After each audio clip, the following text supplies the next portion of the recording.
189 পৃষ্ঠা, নিঃস্বার্থ অর্থদান।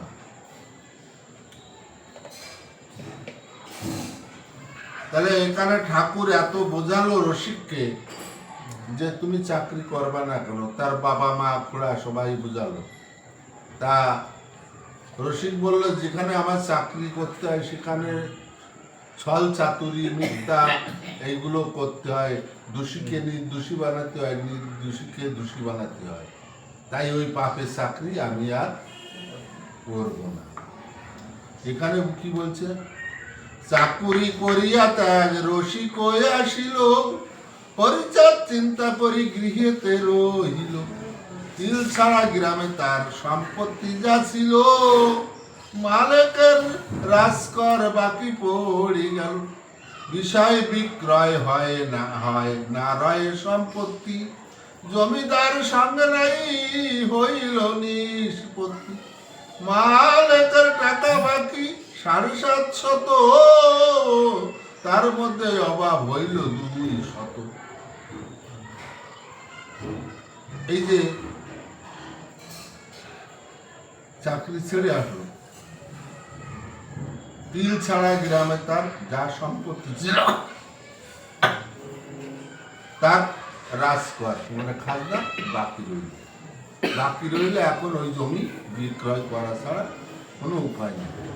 আর ওই জমিতে দিতে গেলে যে টাকা লাগবে 700, তার মধ্যে 500 টাকা জোগাড় হয়েছে, 200 টাকা আর জোগাড় হয়নি।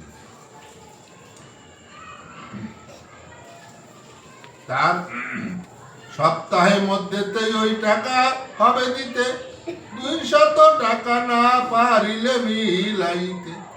রসিক বিপদপন্ন তুচ্ছই অর্থ দায়, প্রভু হরিচাঁদ তাহা জানিল হৃদয়। তাহলে তিল ছাড়া গ্রামে রসিক বিপদে পড়েছে, আর ওরা কান্দি বসে ঠাকুর জানতে পারছে। কি জানছে? গোলকে বলেন প্রভু হয়ে অবসন্ন, রসিক বিপদপন্ন তুচ্ছই অর্থ জন্য। গোলক ডেকে বলছে, গোলক রসিক বিপদগ্রস্ত, তুচ্ছ অন্ন এর জন্য। তাই তো গুরুচাঁদ ঠাকুর বলছিলেন যে আমি এখানে যা এসে পেয়েছি তা আমার কাছে ছাই সমতুল্য। তাই তো সে নিজ দেশে চলে যায়। ছাই মানে কাগজ পড়ে যে ছাই, তার কোনো অর্থ হয় না। এখানেও ঠিক তদ্রূপ। গুরুচরণকে বলো এ কথাই আমার, টাকা দিয়া দায় মুক্ত করো তার। পাগল বলিল বড় কর্তার নিকটে, রসিকের টাকা দিয়া বাঁচাও সংকটে।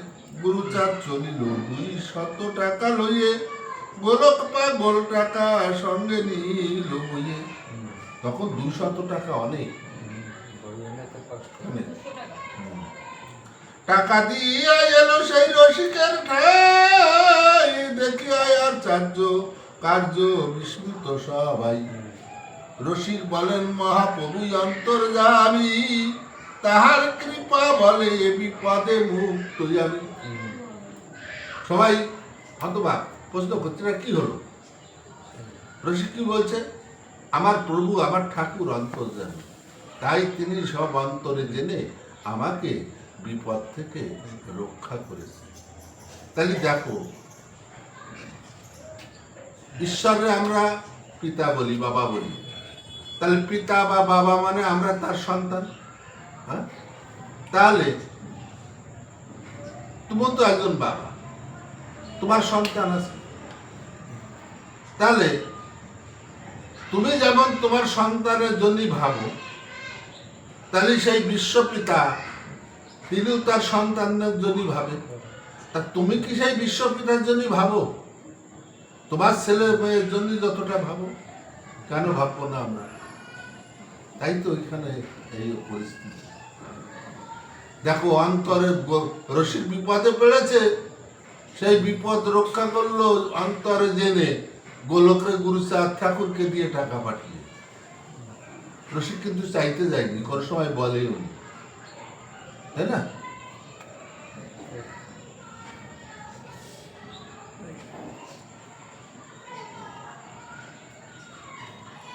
ক্ষণমাত্র করিলেন প্রেমের আপন, টাকা দিয়া গৃহেতে আসিল দুইজন।